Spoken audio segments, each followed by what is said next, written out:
Hello students. कक्षा 10 में पाठ 8 कविता कर चले हम फिदा आज इस वीडियो में पढ़ने वाले हैं। कर चले हम फिदा कविता जिनके द्वारा लिखी गई है, बहुत ही जानी मानी शख्सियत है। इनका नाम है कैफी आजमी। इनका वास्तविक नाम था अतहर हुसैन रिजवी। कैफी आजमी के नाम से काफी विख्यात है। ये बहुत जाने माने शायर हैं अपने समय के। इनकी जो बेटी है उनको बहुत अच्छे से जानते हैं सब, शबाना आजमी। तो इनके बारे में आज पढ़ते हैं। ये जो पाठ है कैफी आजमी ने लिखा था, जो कि कैफी आजमी उर्दू कवियों की श्रेणी में जाने मानी शख्सियत। ये एक सामाजिक और राजनीतिक जागरूकता को लेकर हृदय की कोमलता, इन दोनों ही चीजों को बहुत अच्छे से समावेश करते हैं अपनी कविताओं में। कैफी आजमी की एक खासियत थी, आमतौर पर जो कविताएं अगर राजनीतिक विषयों पर या सामाजिक विषयों पर लिखी जाती हैं तो कई बार उनमें भावनाओं की कमी होती है, लेकिन कैफी आजमी ने इन दोनों ही चीजों को बहुत खूबसूरती से अपनी कविताओं में उनका समावेश किया। जहां सामाजिक और राजनीतिक जागरूकता दिखेगी, वहीं पे हृदय की कोमलता और भावनाएं। अपने मुशायरों में बहुत वाहवाही पाई। इनके द्वारा लिखित कई गीत फिल्मों में हमने सुने हैं। इनकी कुछ किताबों के नाम यहाँ दिए गए। इन्हें कुछ पुरस्कार मिले हैं, जैसे कि साहित्य अकादमी पुरस्कार, ये सब इन्हें मिल चुके हैं। पाठ प्रवेश, इसमें बताया गया कि हर इंसान को अपनी जिंदगी बहुत प्रिय होती है, तो सैनिकों को भी प्रिय होगी। तो किस तरह का जज्बा वो सैनिक रखते हैं, जो हर बार अपने लिए नहीं बल्कि औरों के लिए या अपने देश की आज़ादी के लिए अपना सीना तान के अपनी जान कुर्बान करने के लिए खड़े हो जाते हैं, और अच्छे से जानते हैं कि इस चीज में अगर सफल रहे तो बाकियों के जीवन शायद बच भी जाए, पर उनकी जिंदगी बचना मुश्किल है। लेकिन तब भी देश को बचाने के लिए अपने प्राणों को कैसे संकट में डालते हैं।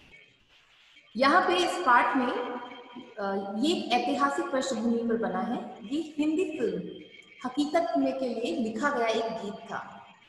ठीक है, ये जो पाठ आपको दिया है ये युद्ध की पृष्ठभूमि, कौन सा युद्ध? भारत पर चीन का जो आक्रमण हुआ था उस समय, उस युद्ध की पृष्ठभूमि पर एक फिल्म बनी थी। मूवी का नाम था हकीकत। उसमें लिखा एक गीत था जिसमें सैनिक अपने हृदय की आवाज बयान करते हैं। इन्हें अपने किए पर बहुत नाज, नाज का मतलब गर्व, जो उन्होंने अपने देश को बचाने के लिए किया, बहुत गर्व है उन्हें। इसी के साथ अपनी आखिरी क्षण में वे अपने देशवासियों से एक कुछ उम्मीदें, कुछ अपेक्षाएं रखते हैं, जिन्हें इस गीत में उन्होंने बयान किया। उन सैनिकों की आखिरी अपेक्षाएं जो अपने देश के लोगों से हैं, वो क्या है इस गीत में? देखिए, फर्स्ट लाइन, कर चले हम फिदा। फिदा का मतलब कुर्बान होना, बलिदान होना। तो वो जो सैनिक है वो अपने आखिरी क्षण में कहते हैं कि हम तो अपनी जान कुर्बान कर चुके हैं। तो फर्स्ट लाइन, कर चले हम फिदा जानो तन साथियों। साथियों शब्द का प्रयोग उन्होंने किसके लिए संबोधन किया है? ये साथियों आया है देशवासियों के लिए, देश के लोगों के लिए, जिन लोगों ने देश को बचाने के लिए, जिन सैनिकों ने अपने देश को बचाने के लिए अपनी जान दी, तो वो साथियों कहते हैं भारत के लोगों को, उन्हें भी अपना साथी बताते हैं। तो ये संबोधन भारतवासियों, देशवासियों के लिए। इस पर बेस्ड क्वेश्चन कई बार आते हैं, तो ध्यान रखिएगा। साथियों का मतलब है भारतवासियों के लिए, और ये प्रयोग क्यों किया? अपनी यूनिटी, अपनी एकता दिखाने के लिए कि हम सब एकजुट हैं। एकता, अपनी ताकत दिखाने के लिए उन्होंने देशवासियों को साथियों कहा है। ठीक है, कर चले हम फिदा जानो तन साथियों। तो जो सैनिक है वो देश के लोगों से कहते हैं कि हम तो अपनी जान इस देश के लिए कुर्बान कर चुके, अब तुम्हारे हवाले वतन साथियों। वतन, देश के लिए अपनी आखिरी क्षण में अब वो ये जिम्मेदारी अपने देश के लोगों को सौंप कर जाते हैं। अब तुम्हारे हवाले वतन साथियों। सैनिक अपना कुर्बानी, अपना बलिदान दे चुके हैं देश को बचाने के लिए और अपने आखिरी क्षण में देश के लोगों से कहते हैं कि अब वो ये जिम्मेदारी नेक्स्ट जनरेशन या देश के बाकी युवाओं को सौंप कर जा रहे हैं। सांस थमती गई, नब्ज जमती गई। सैनिकों ने अपनी दशा बताई, जिन परिस्थितियों में वो वहां काम कर रहे थे, वो परिस्थितियां कितनी विकट थी, कितनी मुश्किल थी। और उस समय उनकी सांसें धीरे धीरे थमती गई। थमना मतलब रुकना। अपनी आखिरी सांस तक वो वहां पर टिके हुए थे। वो अपने देश को बचाने के लिए शत्रुओं से लड़ रहे थे। नब्ज जमती गई। नब्ज होती है पल्स। तो नब्ज जमती गई यानी इतनी सर्दी थी जिस जगहों पे वो चीन से युद्ध कर रहे थे भारत के सैनिक, वहां सर्दी इतनी थी कि मानो वो उनकी जान ले रही हो, प्राण ले रही हो। लेकिन तब भी उन्होंने कभी भी उन परिस्थितियों को अपने ऊपर हावी नहीं होने दिया। अपनी आखिरी क्षण में देश के लिए जब वो कुर्बानी दे रहे थे तो अपनी आखिरी सांस तक वो देश को बचाने के लिए प्रयास करते गए। नब्ज जमती गई। उनकी जो धड़कन थी, जो पल्स थी, वो धीरे धीरे रुक रही थी, लेकिन तब भी वो पीछे नहीं हटी। फिर भी बढ़ते कदम को न रुकने दिया। जो सैनिक आगे से आगे बढ़ते जा रहे थे अपने देश को बचाने के लिए, उन परिस्थितियों में भी, उन हालातों में भी उन्होंने अपने आगे बढ़ते हुए स्टेप्स, कदमों को रुकने नहीं दिया। वो आगे बढ़ते ही गए। कट गए सर हमारे तो कुछ गम नहीं। गम का मतलब दुख, शिकायत, दुख होना, कंप्लेंट होना। तो कट गए सर हमारे। उन सैनिकों ने अपने देश को बचाने के लिए जो अपना बलिदान दिया, चाहे उनके सिर कट गए तो भी कुछ गम नहीं। उन्हें इस बात की कोई शिकायत नहीं, पर इस बात का बहुत गर्व है उन्हें कि सर हिमालय का हमने न झुकने दिया। हिमालय हमारे देश के सम्मान का प्रतीक माना जाता है, तो उन्हें इस बात का गर्व है कि उन्होंने अपने देश के सम्मान का जो प्रतीक है हिमालय, उन्होंने उसे झुकने नहीं दिया। यानी अपने देश को उन्होंने कलंकित नहीं होने दिया, अपने देश की रक्षा की। वो वीरता से लड़े, उनके लिए बहुत गर्व की बात है। कितनी भी मुश्किलों का सामना किया लेकिन वो पीछे नहीं हटे। मरते मरते रहा बांकपन साथियों, अब तुम्हारे हवाले वतन साथियों। ये शब्द बांकपन, ये गर्व का प्रतीक होता है, वैसे वीरता के लिए भी आता है। मरते मरते रहा बांकपन साथियों।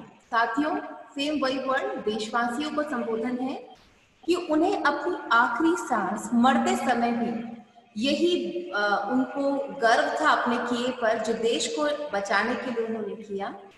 अब तुम्हारे हवाले वतन साथियों। और अब ये जो देश है वो अपने देश के लोगों को, देशवासियों को सौंपते हैं ये जिम्मेदारी कि वो भी इसी तरह भारत की रक्षा करें, अपने देश को बचाने के लिए आगे से आगे बढ़ते रहें। जिंदा रहने के मौसम बहुत है मगर जान देने की रुत रोज आती नहीं।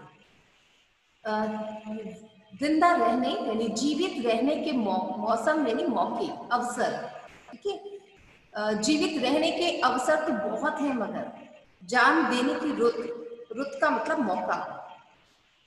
तो उन सैनिकों को लगता है कि आपको जीवित रहने के तो बहुत मौके मिल जाएंगे, लेकिन अपने देश के लिए जान देना भी ऐसा, रुत मतलब ऐसा मौका, ऐसी अवसर। वैसे तो रुत जो शब्द है ये आता है मौसम के लिए।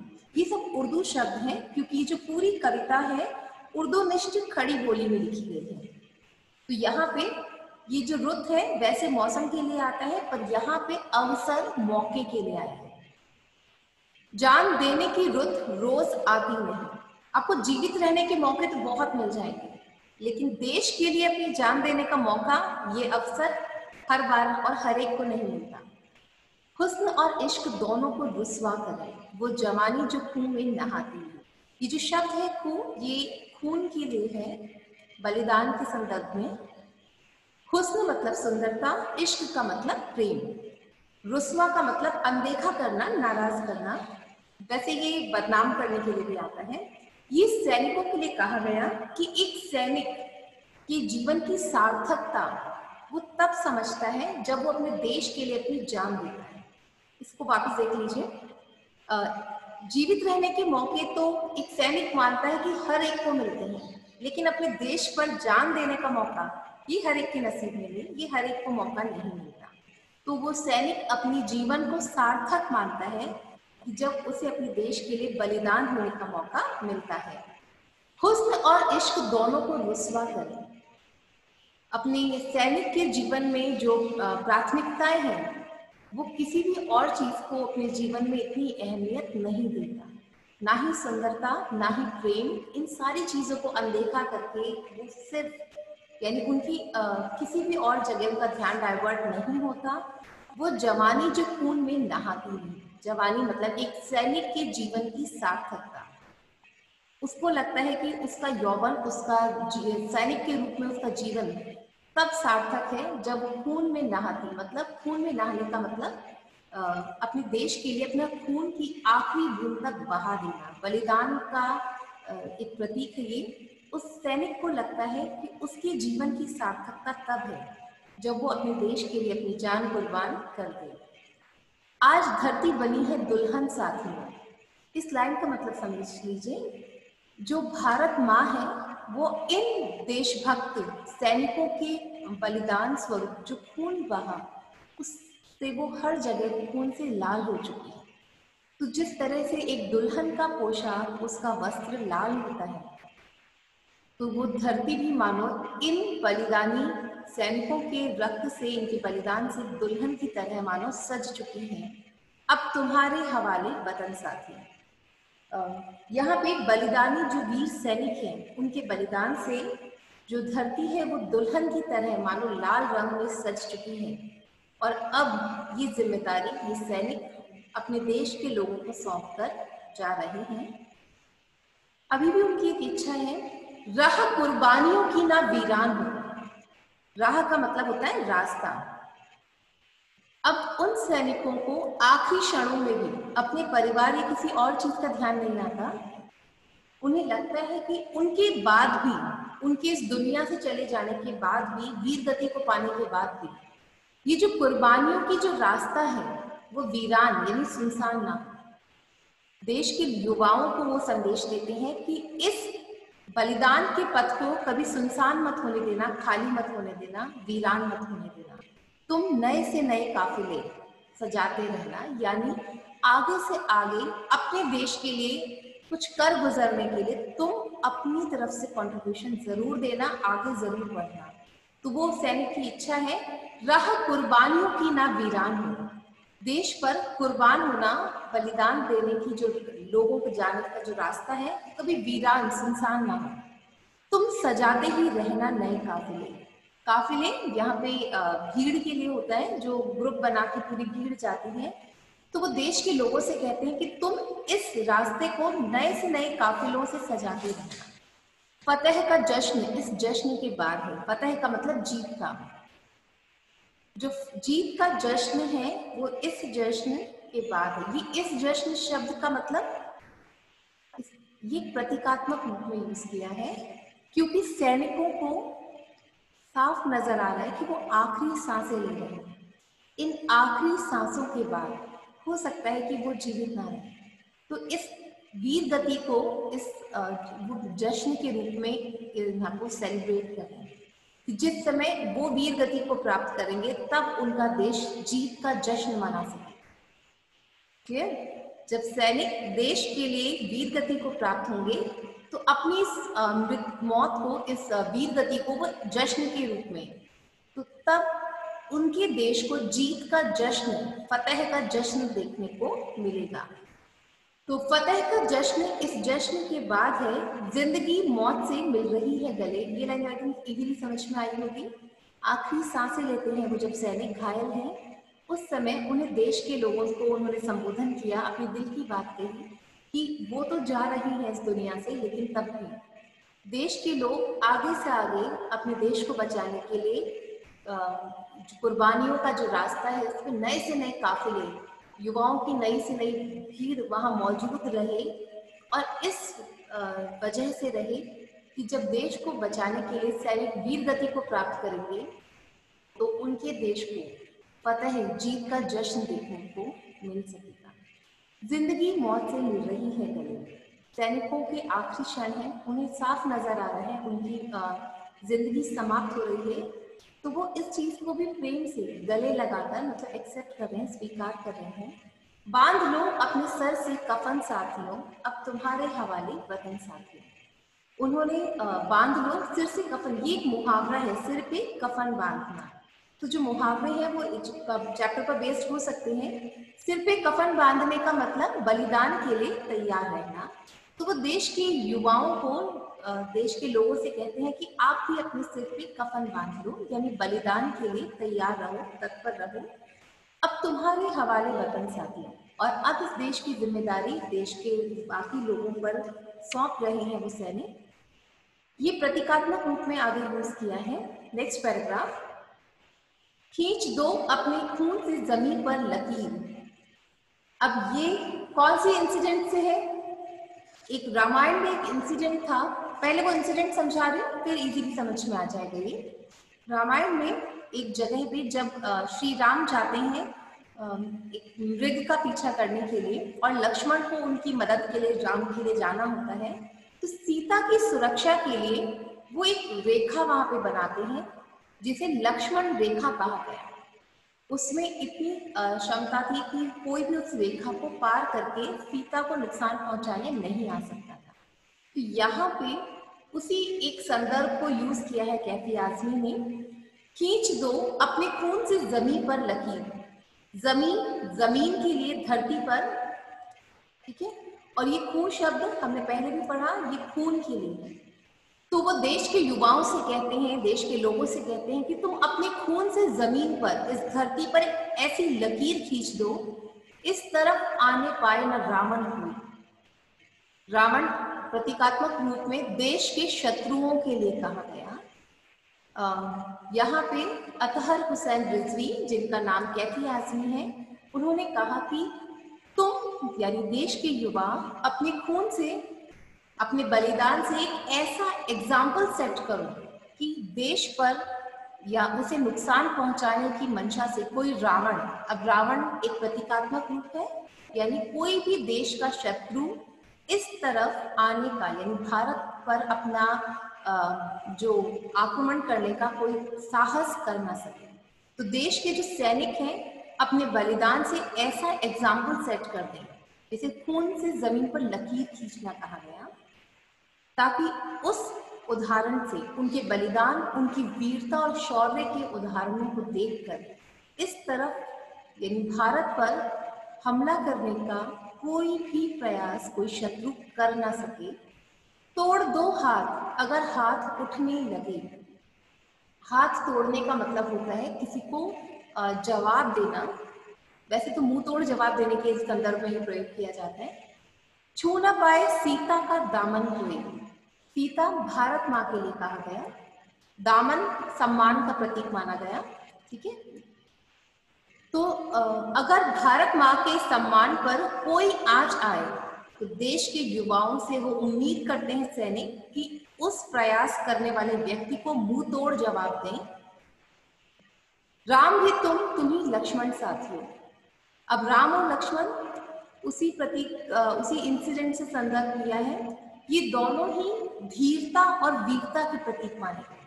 श्री राम में पेशेंस बहुत थी, धीर, और लक्ष्मण वीर थे। तो धीरता और वीरता का उदाहरण दिया है कि इस समय ये दोनों ही जिम्मेदारियां देश के युवाओं को, देश के वासियों को सौंपते हैं कि तुम ही राम हो, तुम ही लक्ष्मण साथियों, और अब तुम्हारे हवाले वतन साथियों। तो अब इस देश को संभालने की जिम्मेदारी वो कैफी आजमी, देश के कहते हैं कि सैनिक देशवासियों को सौंपकर आखिरी क्षण में जाना चाहते हैं। यह कविता हमारी कंप्लीट हुई। शॉर्ट में इसको समझ लीजिए वापस। ये फिल्म हकीकत पर का एक सॉन्ग है, अब गीत है इसलिए इसमें राइमिंग बहुत है। देश के सैनिक भारत चीन युद्ध की पृष्ठभूमि पर मूवी बनी थी ये, और अपनी आखिरी सांस लेते समय वो सैनिक अपने देश के लोगों को ये जिम्मेदारी सौंपते हैं कि उनके बाद भी देश को सुरक्षित रखने के लिए देशवासी आगे से आगे अपने प्रयास करते रहे। किस तरह से वो उन्हें समझाते हैं, ये पूरी कविता भी हमने देखा। अब प्रश्नोत्तर देख लेते हैं। फर्स्ट क्वेश्चन, क्या इस गीत की कोई ऐतिहासिक पृष्ठभूमि है?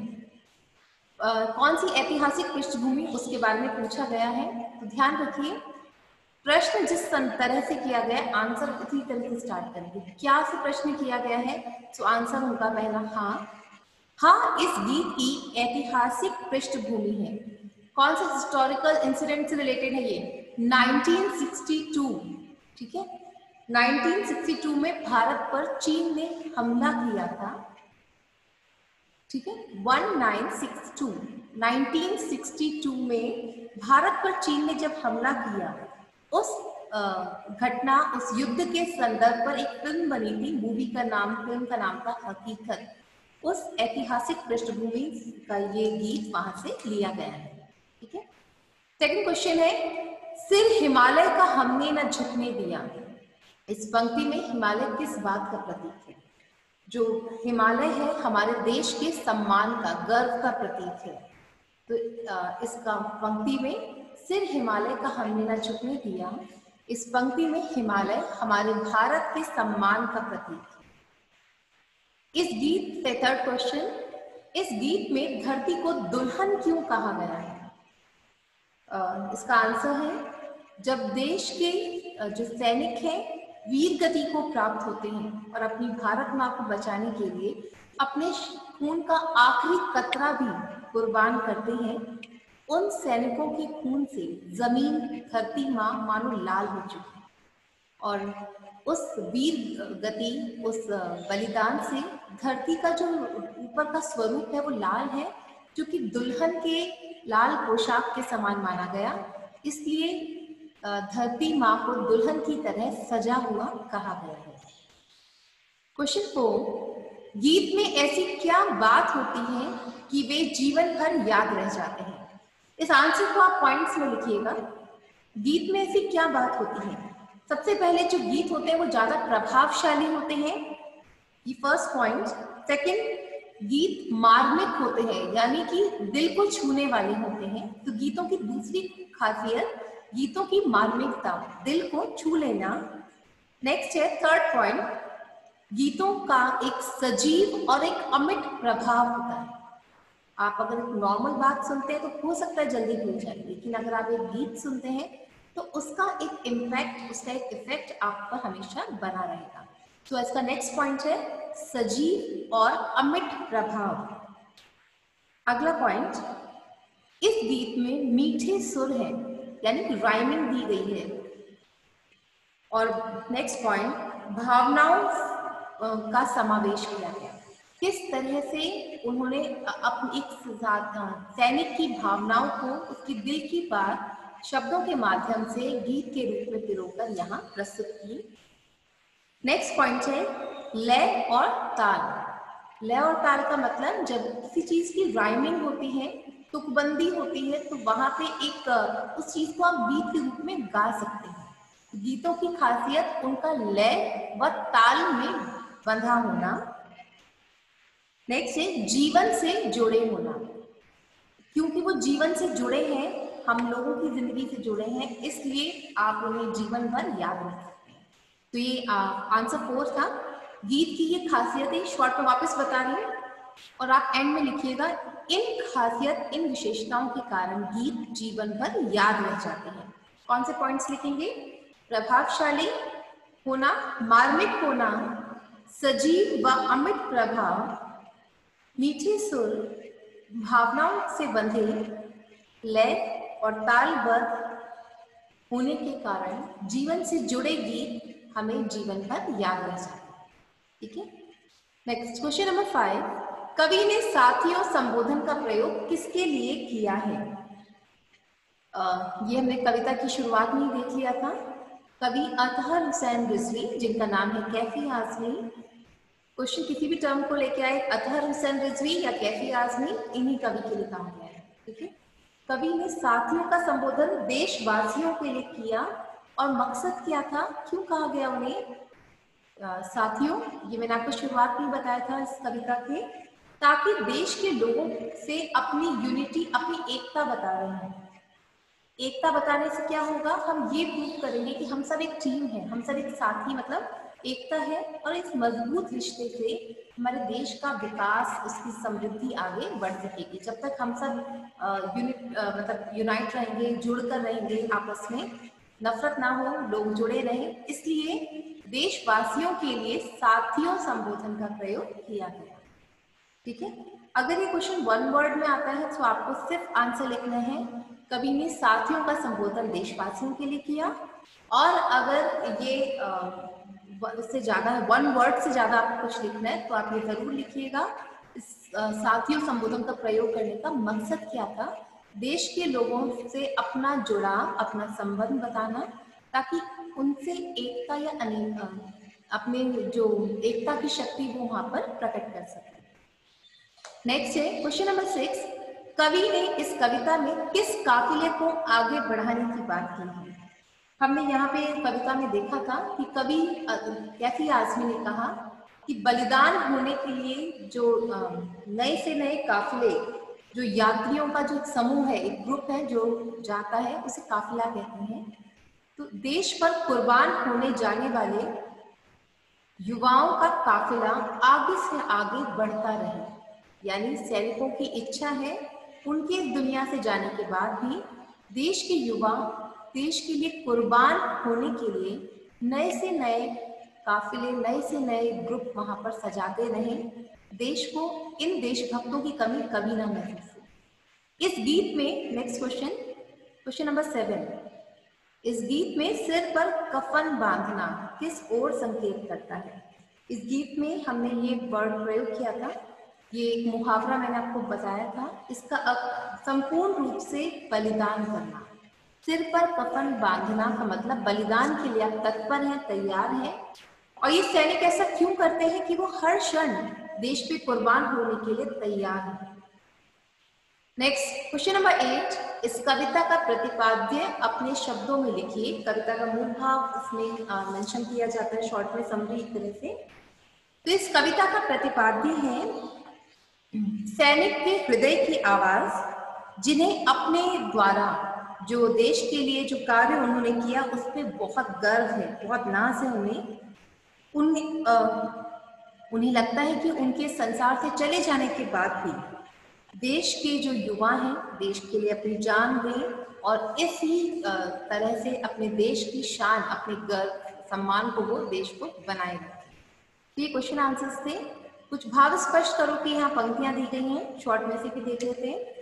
सांस थमती गई, नब्ज जमती गई, फिर भी बढ़ते कदम को ना रुकने दिया। सैनिकों ने अपनी स्थिति बताई कि वो विकट परिस्थितियों में थे, घायल थे, या जिन भी परिस्थितियों का वो सामना कर रहे थे वो बहुत आसान नहीं थी। उनकी सांसें थम यानी रुक रही थी, नब्ज जम रही थी, पल्स रुकती जा रही थी, लेकिन तब भी वो सैनिक थे जो रुकने को तैयार नहीं थे। इतना दृढ़ निश्चय था अपने देश को बचाने के लिए, शत्रुओं का सामना करने के लिए वो आगे से आगे बढ़ते जा रहे थे। कोई भी चीज उनके इन कदमों को आगे बढ़ने से रोक नहीं सकते थे। सेकंड भाग स्पष्ट करो, खींच दो अपने खून से जमीन पर रखी, इस तरफ आने पाए न रावण को। यहाँ पे सैनिकों ने कहा कि देश के युवाओं को संबोधित कर कहते हैं, खींच दो अपने खून से जमीन पर लगी। जिस तरह से लक्ष्मण ने एक जमीन पर रेखा खींची थी, लक्ष्मण रेखा, जिसको कोई शत्रु पार नहीं कर सकता था, ठीक वैसे ही तुम अपने खून से, अपने बलिदान से जमीन पर, भारत माँ की सीमाओं पर ऐसी रेखा खींचो जिसे पार करने का साहस कोई भी शत्रु देश ना कर सके। नेक्स्ट है, छू ना पाए सीता का दामन कोई, राम भी तुम ही लक्ष्मण साथी। प्रतीकात्मक रूप में प्रयोग किया गया। सीता भारत माँ है, दामन देश का सम्मान। छू ना पाए सीता का दामन कोई, भारत माँ के सम्मान पर कोई आंच ना आ सके। इस भारत माँ के लिए राम भी तुम ही लक्ष्मण साथी। देश के जो युवा हैं, देश के जो देशवासी हैं, वही राम है, वही लक्ष्मण, और वो अपने देश को बचाने के लिए नए से नए प्रयास करते हैं। तो आई होप इस वीडियो के थ्रू आपको ये कविता समझ में आई हो। नेक्स्ट वीडियो में किसी और चैप्टर, किसी और टॉपिक के साथ। So stay home, keep studying. Bye bye.